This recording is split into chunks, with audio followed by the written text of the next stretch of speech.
Hello everyone, my name is Ernesto, and today I will introduce you to the concept of technofeudalism. Technofeudalism is a theoretical concept that describes an emerging socioeconomic system in the digital age, where large technology corporations, big tech, exercise dominance similar to that of medieval feudal lords. These companies control essential digital resources such as data, online platforms, and algorithms, generating a relationship of dependency between users, called digital vassals, and the corporations, which then accumulate economic, political, and social power. Let's examine its core elements. Among them we can include, first, let's consider the analogy with medieval feudalism, where we would find modern feudal lords, with companies like Meta, Amazon, Google, Apple, and Microsoft acting as the new lords controlling digital fiefdoms, online platforms, and services. And if we have feudal lords, we must have, in return, digital vassals, where users exchange their personal data and usage time for access to services without receiving financial compensation, replicating the dynamics of medieval serfs working other people's lands. Second, let's analyze the so-called currency of data. Personal data, consumption habits, location, interactions is the main source of wealth. It is extracted, analyzed, and monetized by algorithms to influence behaviors, from purchases to political decisions. Third, consider the concentration of power.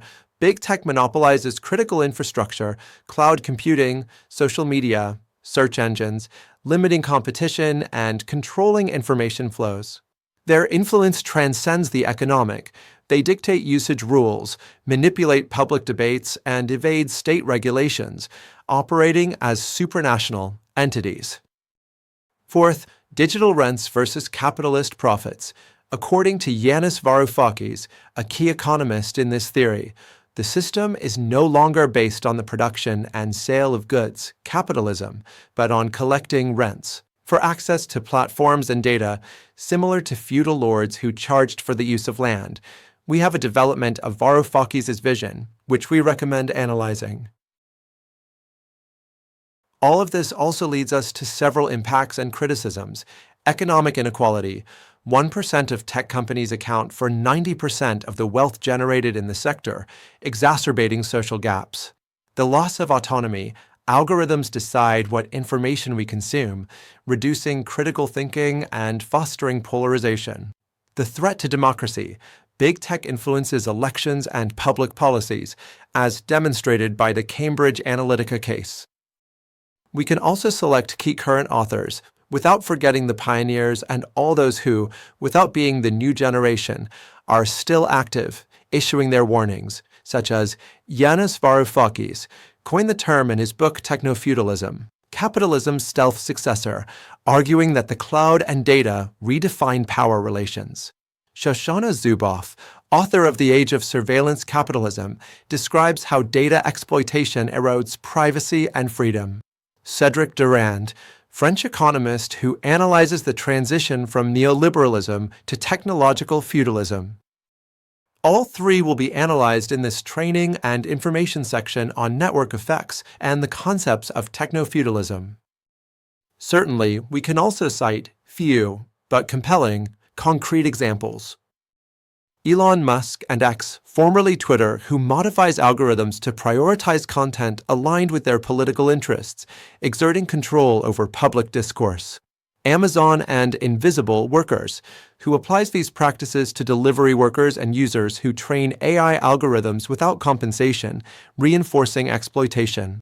In short, technofeudalism represents a critical evolution of capitalism, where power no longer resides in production, but in the control of the intangible, data, attention, and digital access. After this initial explanation, let's delve a little deeper into the concept of technofeudalism, now that we've seen how important authors define it as a new socioeconomic order. Let's begin by analyzing the historical context and its conceptual evolution. The term technofeudalism emerged as a critique of the transformation of global capitalism, where technological giants, big tech, have replaced traditional states and corporations as centers of power. Its theoretical origin dates back to the post-crisis debates of 2008, but it was popularized by the book, Technofeudalism, What Killed Capitalism, 2023, by Yanis Varoufakis, former Greek Minister of Economy. This concept takes up the analogy of medieval feudalism, but adapts it to the digital economy, where wealth is no longer generated primarily through industrial production, but through the control of platforms, data, and human attention. In this way, and in the form of a table, he makes a comparison between the key differences between capitalism, feudalism, and the new technofeudalism, which we present below. Now let's talk about the mechanisms of technofeudalism. The first is the extraction of digital rents. Companies don't sell products, but rather charge for access to their platforms, e.g., Netflix subscriptions, or for using data, e.g., targeted advertising on Google. A clear case is Uber, which doesn't own cars, but charges a 25 to 30% rent for each ride, turning drivers into modern serfs. The second is algorithmic dependence. Platforms like Instagram and TikTok use algorithms to decide which content goes viral, creating a hierarchy where a few influencers, the new nobility, concentrate attention and profits, while the majority fight for visibility. The third is the privatization of the public. Amazon dominates e-commerce, Meta controls social media, and Google manages global knowledge. These companies act as parallel governments, imposing rules, e.g., moderation policies, without democratic accountability. The fourth is the presentation of the so-called invisible workers, the so-called click workers, people who label data to train AI, and app delivery workers earn less than $3 an hour without labor rights, replicating feudal exploitation in the gig economy. Some paradigmatic cases we can discuss. Amazon and the logistics fiefdom, the company controls 40% of e-commerce in the US and 50% of the global public cloud, AWS. Small businesses depend on its infrastructure, paying commissions of up to 45% on sales, while Amazon copies its products with Amazon Basics. Meta and the attention economy. Facebook and Instagram monetize users' time.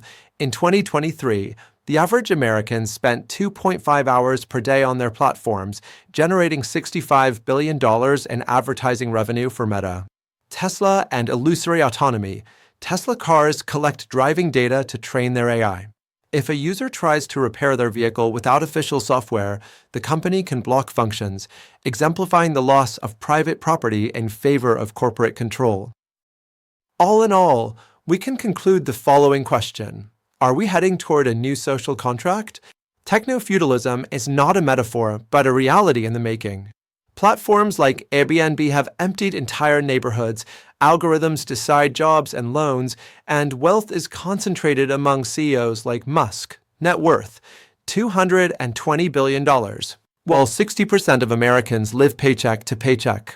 The solution, according to Varoufakis, requires nationalizing digital infrastructure and creating a data commons where information is a public good. As he states, in technofeudalism, we are digital peasants. But the internet was born as an agora, and it can become one again. The dilemma is clear: democratize technology or accept a digital Middle Ages where a few control everyone's future.